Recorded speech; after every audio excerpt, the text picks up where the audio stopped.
श्री शिवपुराण रुद्र संहिता तृतीय खंड अध्याय 4।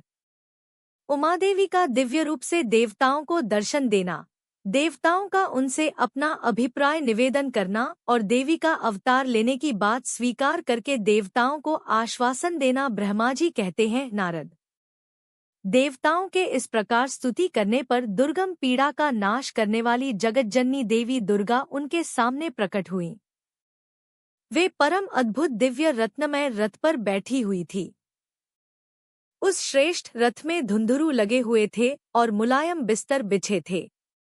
उनके श्री विग्रह का एक एक अंग करोड़ों सूर्यों से भी अधिक प्रकाशमान और रमणीय था। ऐसे अवयवों से वे अत्यंत उद्भासित हो रही थी। सब ओर फैली हुई अपनी तेजोराशि के मध्य भाग में वे विराजमान थी। उनका रूप बहुत ही सुंदर था और उनकी छवि की कहीं तुलना नहीं थी। सदाशिव के साथ विलास करने वाली उन महामाया की किसी के साथ समानता नहीं थी। शिवलोक में निवास करने वाली वे देवी त्रिविध चिन्मय गुणों से युक्त थी। प्राकृत गुणों का अभाव होने से उन्हें निर्गुणा कहा जाता है। वे नित्य रूपा है। वे दुष्टों पर प्रचंड कोप करने के कारण चंडी कहलाती हैं, परंतु स्वरूप से शिवा कल्याणमयी हैं। सबकी संपूर्ण पीड़ाओं का नाश करने वाली तथा संपूर्ण जगत की माता है। वे ही प्रलयकाल में महानिद्रा होकर सबको अपने अंक में सुला लेती हैं तथा वे समस्त स्वजनों भक्तों का संसार सागर से उद्धार कर देती हैं। शिवादेवी की तेजोराशि के प्रभाव से देवता उन्हें अच्छी तरह देख न सके। तब उनके दर्शन की अभिलाषा से देवताओं ने फिर उनका स्तवन किया। तदंतर दर्शन की इच्छा रखने वाले विष्णु आदि सब देवता उन जगदम्बा की कृपा पाकर वहां उनका सुस्पष्ट दर्शन कर सके। इसके बाद देवता बोले, अंबिके महादेवी, हम सदा आपके दास हैं। आप प्रसन्नतापूर्वक हमारा निवेदन सुने। पहले आप दक्ष की पुत्री रूप से अवतीर्ण हो लोक में रुद्रदेव की वल्लभा हुई थी। उस समय आपने ब्रह्मा जी के तथा दूसरे देवताओं के महान दुख का निवारण किया था। तदंतर पिता से अनादर पाकर अपनी की हुई प्रतिज्ञा के अनुसार अपने शरीर को त्याग दिया और स्वधाम में पधार आईं। इससे भगवान हर को भी बड़ा दुख हुआ। महेश्वरी, आपके चले आने से देवताओं का कार्य पूरा नहीं हुआ। अतः हम देवता और मुनि व्याकुल होकर आपकी शरण में आए हैं। महेशानी, शिवे, आप देवताओं का मनोरथ पूर्ण करें, जिससे सनत कुमार का वचन सफल हो। देवी, आप भूतल पर अवतीर्ण हो पुनः रुद्रदेव की पत्नी होइए और यथायोग्य ऐसी लीला कीजिए जिससे देवताओं को सुख प्राप्त हो। देवी, इससे कैलाश पर्वत पर निवास करने वाले रुद्रदेव भी सुखी होंगे। आप ऐसी कृपा करें जिससे सब सुखी हों और सबका सारा दुख नष्ट हो जाए।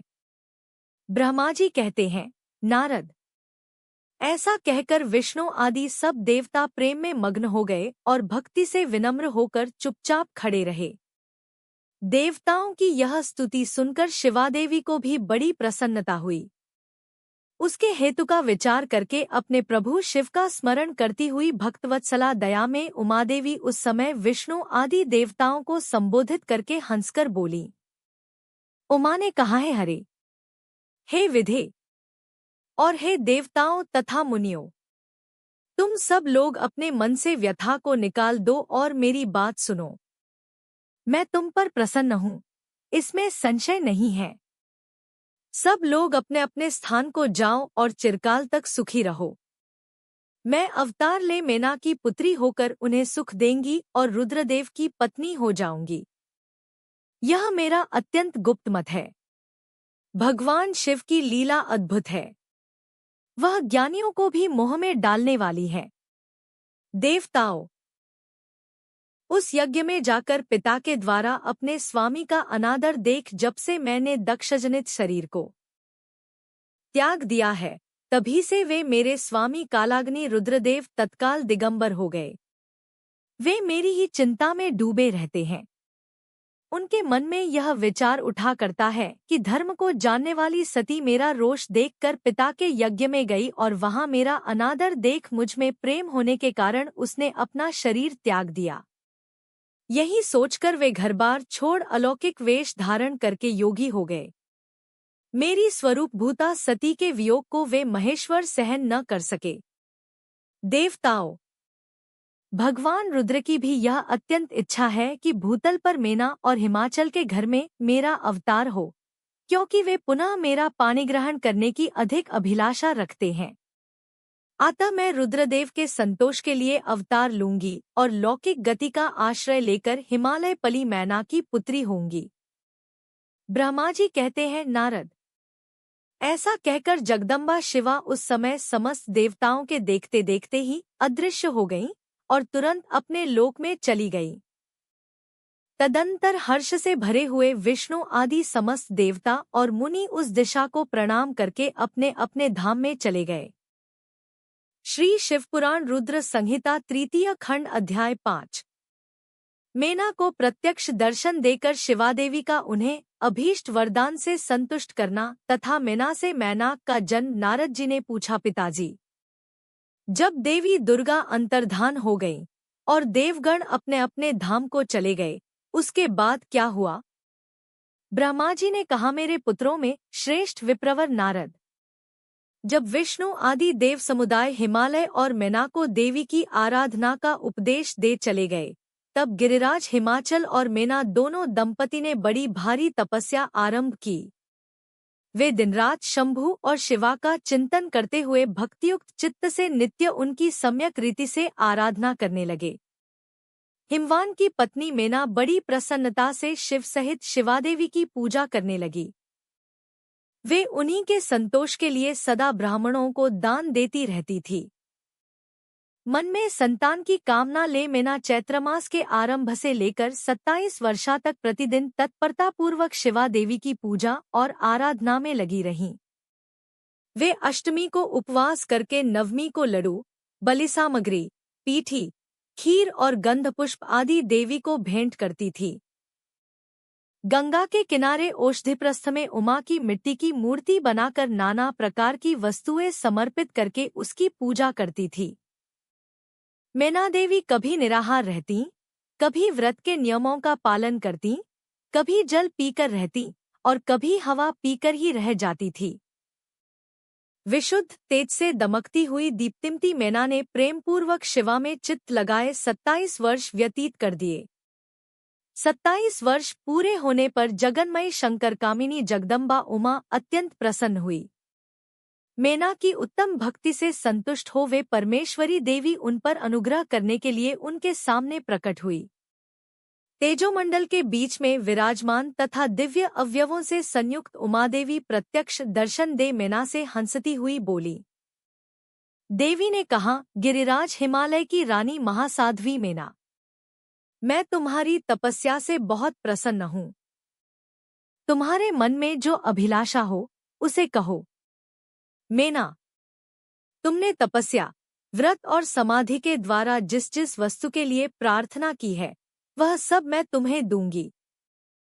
तब मेना ने प्रत्यक्ष प्रकट हुई कालिका देवी को देखकर प्रणाम किया और इस प्रकार कहा।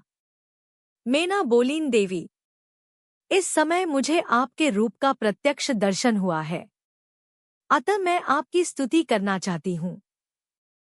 कालिके, इसके लिए आप प्रसन्न हो।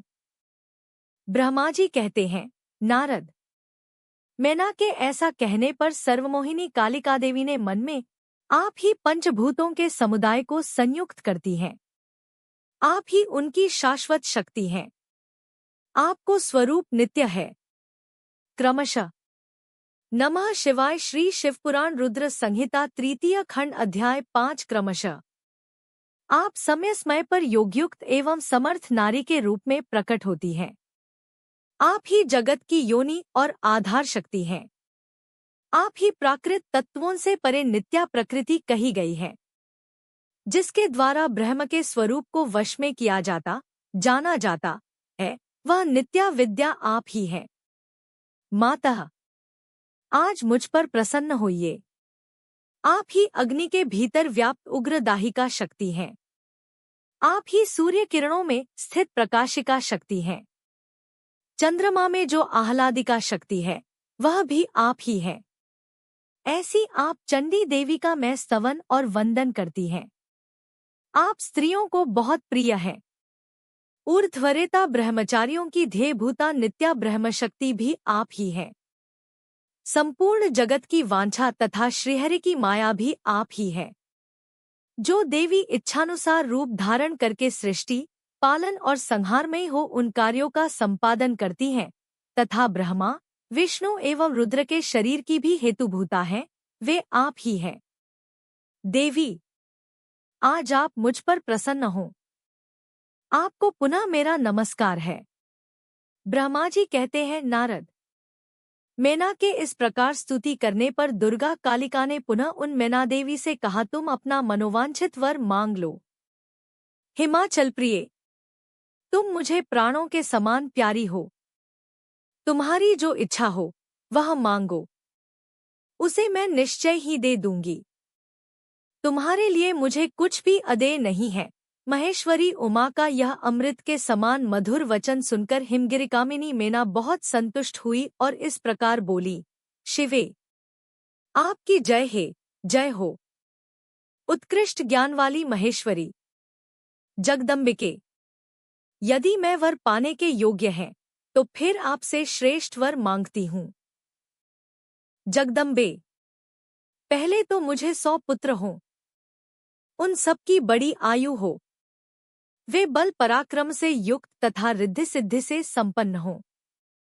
उन पुत्रों के पश्चात मेरे एक पुत्री हो जो स्वरूप और गुणों से सुशोभित होने वाली हो, वह दोनों कुलों को आनंद देने वाली तथा तीनों लोकों में पूजित से। जगदम्बिके, शिवे, आप ही देवताओं का कार्य सिद्ध करने के लिए मेरी पुत्री तथा रुद्रदेव की पत्नी होइए और तदनुसार लीला कीजिए। ब्रह्मा जी कहते हैं, नारद, मेनका की बात सुनकर प्रसन्या देवी उमा ने उनके मनोरथ को पूर्ण करने के लिए मुस्कुराकर कहा। देवी बोली, भले तुम्हें 100 बलवान पुत्र प्राप्त होंगे, उनमें भी एक सबसे अधिक बलवान और प्रधान होगा जो सबसे पहले उत्पन्न होगा। तुम्हारी भक्ति से संतुष्ट हो मैं स्वयं तुम्हारे यहाँ पुत्री के रूप में अवतीर्ण होंगी और समस्त देवताओं से सेवित हो उनका कार्य सिद्ध करूंगी। ऐसा कहकर जगद्धात्री परमेश्वरी कालिका शिवा मेनका के देखते देखते वहीं अदृश्य हो गई। तात महेश्वरी से अभीष्ट वर पाकर मेनका को भी अपार हर्ष हुआ। उनका तपस्याजनित सारा क्लेश नष्ट हो गया। मुने, फिर कालक्रम से मैना के गर्भ रहा और वह प्रतिदिन बढ़ने लगा। समयानुसार उसने एक उत्तम पुत्र को उत्पन्न किया जिसका नाम मैनाक था। उसने समुद्र साथ उत्तम मैत्री बांधी। वह अद्भुत पर्वत नागवधुओं के उपभोग का स्थल बना हुआ है। उसके समस्त अंग श्रेष्ठ हैं। हिमालय के 100 पुत्रों में वह सबसे श्रेष्ठ और महान बलपराक्रम से संपन्न है। अपने से या अपने बाद प्रकट हुए समस्त पर्वतों में एकमात्र मैनाक ही पर्वतराज के पद पर प्रतिष्ठित है।